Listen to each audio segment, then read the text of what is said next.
Hello friends, welcome to my another blog. তো আজকে আমি একটু বেশি খুশি, কারণ বাড়িতে এসেছি, প্রচুর খাবার দাবার হচ্ছে। তার মধ্যেও আজকের দিনটা একটু স্পেশাল, কারণ কালকে আমার জন্মদিন। আর সেই উপলক্ষে আজকে আমার বাবা আমাকে একটা বড় ইলিশ খাওয়াবে। আর আমাদের বাড়িতে অ্যাকচুয়ালি বাবার আর আমারই ইলিশ সব থেকে প্রিয়। বাকিরা ভালোবাসে, কিন্তু আমি আর বাবা যেমন একটু ইলিশের প্রতি বেশি উইক।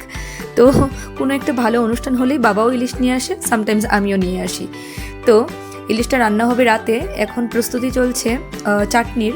তো আজকে একদিন আগেই সব কিছু রেডি করে রাখা হবে, বিশেষ করে যেগুলো চাটনি বা ধরুন না পায়েস বা কিছু কিছু রেসিপি বা সবজি টবজি কেটে রেখে দেওয়া হবে আজকেই। কালকে যেন তাড়াতাড়ি করে সব রান্নাবান্না হয়ে যায়, যেহেতু কালকে আমাদের প্রচুর আত্মীয় স্বজনরাও আসবে। কারণ আমার 7 বছর পর বাড়িতে জন্মদিন হচ্ছে, তাই আমরা অনেক রিলেটিভকে ইনভাইট করেছি, ভাই বোনেদের বলেছি, বন্ধু বান্ধবদের বলেছি, সবাই আমার জন্মদিনে আসবে কালকে। তো রান্নাবান্না সব কিছুই আমরা ঘরের মানুষেরা মিলেই করবে, আমার মা পিসিরা আছে, সবাই মিলেই করবে। তো সেই জন্য কিছু কিছু রান্নাবান্না আমরা জাস্ট আজকেই প্রস্তুতি নিয়ে রেখে দিচ্ছি, যতটুকু প্রিপারেশন নিয়ে রাখা যায়। তো দেখুন, এখানে বাঙ্গুয়ের প্রিপারেশন নেওয়া হচ্ছে, এটা ত্রিপুরার একটা ট্র্যাডিশনাল ডিশ। আর এইদিকে হচ্ছে পায়েস।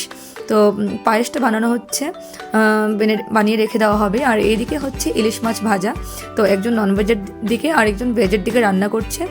তো এদিকে মাছ ভাজা, মাছের ডিমের বড়া সবগুলোই হবে। আর এই হচ্ছে ইলিশ মাছের লেজের ভর্তা। তো আজকের ব্লগটা এই পর্যন্তই, কালকে জন্মদিনের ব্লগে দেখা হচ্ছে তোমাদের সঙ্গে। ততক্ষণের জন্য